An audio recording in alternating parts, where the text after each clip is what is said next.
안녕하세요. 김비트의 코인 생존기입니다. 데일리 영상 시작합니다. 오늘 내용이 좀 좋은 것 같아요. 처음 보는 자료는 이번 주에 있을 이제 이슈들인데 가장 중요한 건 이제 그레이스케일과 SEC 사건, 얘네 이제 법정 소송 중인데 ETF 관련해서 그레이스케일이 가지고 있는 비트코인을 다 ETF로 넘기고 있는 중이고, 근데 그 ETF를 SEC에서 안 된다고 자꾸 미루니까 소송을 하고 있습니다. 근데 이 판결이 원래 지난번에 나온다고 하고 지난번에 나온다고 했는데 계속 밀리고 밀렸어요. 근데 이번에 이제 화요일 날 내일 나온다고 또 되어 있는데, 실제로 내일 가봐야 이게 판결이 나올지 안 나올지 알 수 있고, 여러 가지 상황을 봤을 때 뒤에서도 얘기하겠지만 9월 초에 다른 블랙락이나 피델리티 같은 회사들, 그리고 아크 인베스트먼트도 그렇고 대부분의 ETF 신청한 게 9월 초에 퍼스트 데드라인이 있기 때문에, 만약에 그레이스케일이 내일 승소를 한다면, 승소도 승소인데 SEC가 이제 ETF를 열어줘라라는 판결이 나온다면 9월 초에 있는 ETF들도 한 번에 쭈루루룩 승인이 날 수도 있다라는, 이건 가장 희망적인 상황으로 해석을 한 거예요. 그럴 수도 있습니다. 그것도 대비하셔야 되고, 그러니까 이번 주에는 이제 이쪽 관련돼서 중점적으로 화요일에 보면 이때 판결에 따라서 시장이 요동칠 수 있다. 그리고 그러면은 9월 초에 있는 것도 어느 정도 예상 가능하다. 이렇게 해석하면 될 것 같아요.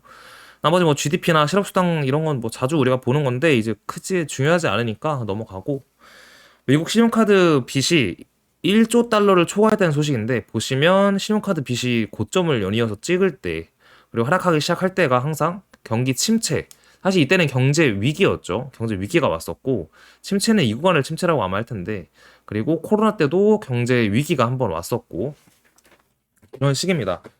결국 우리가 주식을 하거나 코인을 할 때 레버리지를 사용하는 거랑 똑같은 것 같아요. 거래소 내에서 레버리지 사용하거나, 아니면 우리가 대출을 통해서 돈을 빌려가지고 거래를 하는 경우도 꽤 많잖아요. 실제로 대출 자금의 대부분이 부동산으로도 가지만, 생활 자금도 있고 사업 자금도 있지만, 이런 유동자산에 투자하기 위함도 꽤 많다고 알고 있습니다. 어쨌든 그런 상황 속에서 지금 연이어서 신용카드 빚이 늘고 있다. 따라서 경제 침체나 위기 쪽이 올 수 있다라는 얘기를 드리고 싶었고, 근데 이게 되게 재밌는 게, 결국 2008년부터 쭉 올라서 2009년 말쯤에 터져서 10년 이렇게 됐는데, 이게 주식이랑은 좀 달라요. 주식은 10년, 12년도에 많이 회복을 했고, 코로나 때도 사실 터졌지만, 코로나 이거 터지고 한 6개월 만에 사실 그걸 다 회복을 했죠. 물론 거긴 많은 유동성 정책이 포함이 됐지만. 자, 그래서 주식이랑 경제랑 꼭 일관되게 가진 않는다라고 보면 됩니다. 미국 오피스 점유율이 코비드19 이후로 회복을 못하고 여전히 저조한 상태이다 라는 거고, 페드는 금리를 1% 이상 급격히 올렸을 때의 연구 결과인데, 지출은 1에서 3% 감소하고 벤처 캐피탈 투자가 25%가 감소합니다. 지금 실제로 스타트업에 계시거나 많은 이제 추가 투자를 받으려고 하는 회사들과 만나보면, VC에서 돈을 진짜 안 준다 이런 얘기를 꽤 많이 듣고 있어요. 그건 사실이고. 그래서 지금 어떻게 보면 투자하는 딜들이 꽤 좋은 딜들이 많을 수 있어요. 또 다르게 얘기하면, 약간 세컨더리 마켓에서는, 그러니까 지금 우리가 보고 있는 일반적인 개인 투자자들이 보는 시장, 주식시장 상장돼 있는 코스닥 코스피나 아니면 업비트나 바이낸스를 봤을 때, 지금 우리가 투자하는 게 되게 좋은 어떤 가격임은 분명하다라는 말씀을 드리고 싶습니다. 그리고 중국 펀드 유입이 마이너스에 진입하며 회복이 안 되고 있다. 그래서 중국은 최근에 주식 구매 시 세금 50% 감면이라는 파격적인 걸 내놨는데, 얼마 전에 제가 알기로는 주식을 아예 매도 버튼을 못 누르게도 했던 게 또 중국이라, 믿으면 안 된다고 생각이 들어요. 주가가 너무 떨어지니까 그 회사의 주식을 팔 수 없게 만드는 것 또한 중국입니다. 미국 신용카드 디폴트 비율이 급격히 상승해서 전환됐다라는 건데, 신용카드 이제 부채가 터지는 거죠, 결국에. 부채를 갚지 못하고 약간 망하는 건데, 개인들이. 어쨌든 그런 지금 비율이 급격히 상승했다라는 거고, 신용 파산이라는 단어가 맞을지 모르겠는데 아마 그런 사람들이 늘고 있다라는 겁니다. 이런 와중에 이제 미국의 재무부가 지난 3개월 동안 무려 1조 달러의 국채를 발행했다라는 건데, 1조 달러의 국채를 발행했다는 거는 이만큼 돈을 찍었다라는 것과 거의 비슷한 의미입니다. 왜냐하면 국채를 발행하면 보통 연준에서 그걸 사주기 때문에 연준에서는 돈을 찍게 되는 거죠.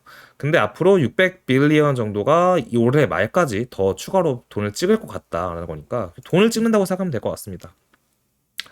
그리고 또 이런 미국의 경제 상황인 와중에 크립토 바이든이 제안한 충격적인 새로운 세금 규정에 대한 커뮤니티가 폭발했다라는 겁니다.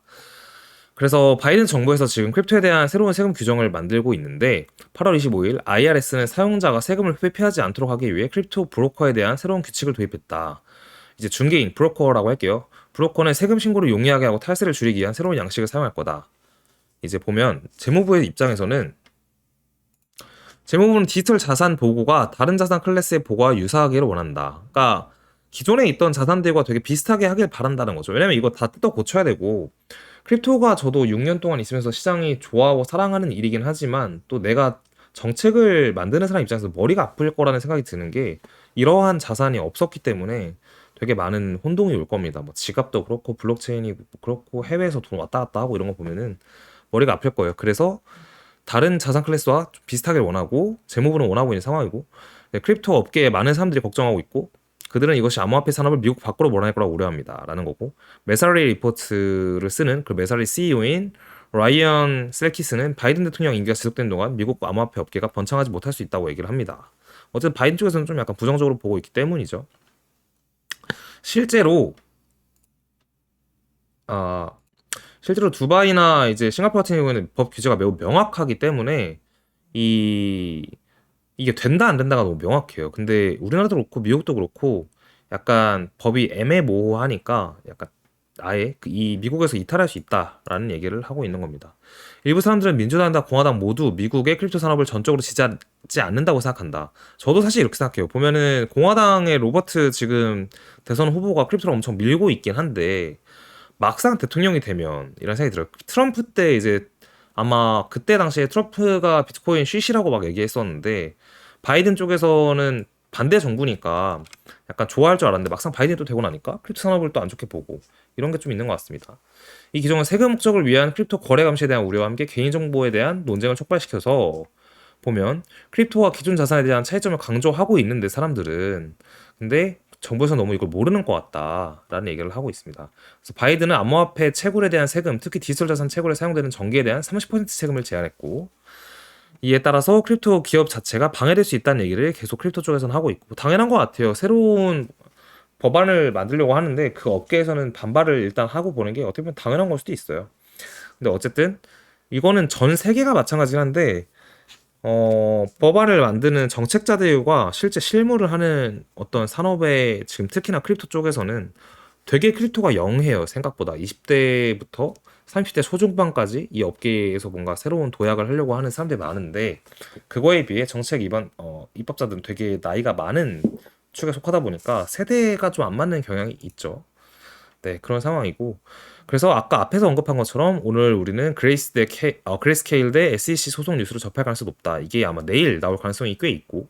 보면 맨 위에가 그레이스케일인데 로스윗 법정 소송 중이고 이게 완전 SEC의 파이널 데드라인이 10월 5일인데 일단 내일 뭔가가 나올 수도 있다. 이 법정 소송에 대한 얘기가 나온다면 아마 9월 초에 있는 다른 회사들 여기 보시면 쭈루루루 다 9월 초죠. 그래서 그레이스케일 쪽 유리하게 나오면 9월 초에 한 번에 약간 이 데드라인을 맞춰서 갑자기 ETF가 될 수도 있다라는 생각을 하고 있는 게 좋을 것 같아요. 이 와중에 블랙락이 전 세계에서 가장 큰 자산 운용사인데 블랙락은 5대가 아니라 이제 5대 비트코인 채굴 회사들 중에 4개의 회사의 대주주다. 사실 블랙락이 ETF를 보시면 이제 신청한 게 있는데 여기 블랙락이 ETF를 신청했잖아요. 블랙락이 ETF를 신청한 마당에 얘네가 비트코인 채굴 회사도 대주주다? 말 다 했다고 저는 생각을 하긴 합니다. 하루 이틀 단타 치고 뭐 코인 안 할 거면 상관없는데 우리가 길게 보는 입장에서는 굉장히 중요한 뉴스라고 생각을 해요. 이 블랙락이 채굴 회사들 중에 대주주인 거와 ETF를 신청한 회사라는 거 그리고 블랙락은 350 몇 개 ETF를 신청해서 한 개만 거절당하고 나머지 다 통과시켰다는 거 중요하다고 생각합니다. 개인적으로는 뭐 블랙락을 통해서 ETF가 되면 좋겠다는 생각을 많이 하고 있고 주봉 차트를 같이 볼게요. 차트 보면은 아마 지난주에 계속 밀었던 그러니까 우리가 밀었던 내용은 큰 반등이 당장 나오지 않을 가능성이 높고 횡보를 좀 오래 할 가능성이 있다라는 얘기를 들었는데 일단은 횡보를 하고 있어요. 일단 횡보하고 있고 추가 반등을 이 자리에서 바로 한다는 생각은 안 하는 게 좋은 것 같아요. 만약에 반등을 하더라도 횡보의 기간이 약 한 달 정도 더 지속되고 반등할 수도 있고 근데 이 와중에 오늘 그레이스케일과 ETF에 대한 얘기가 갑자기 뭔가 뜬금포로 나오면서 급반등을 할 수도 있긴 합니다. 근데 우리가 알아둬야 할 거는 결국에는 항상 페이크식의 하락이 좀 이런 차트에선 나와요, 보통. 그러니까 음봉이 일봉상 10% 정도가 거의 박히고 보면 1.61, 여기가 7.3, 2.14에서 거의 10% 구간의 하락이 왔는데 이런 하락이 온 다음에는 약간 시장 자체가 주춤하다가 횡보하다가 살짝 더 뺐다가 올라가는 그림이 꽤 많이 나와서 그것 또한 염두하는 게 좋은 것 같습니다. 근데 그렇다고 2만 달러를 깰 거라는 생각은 일단 안 하고 있어요. 항상 그랬지만. 그래서 시나리오가 두 가지인데, 아, 세 가지라고 봐야 되나? 이러면 너무 좀 웃긴가?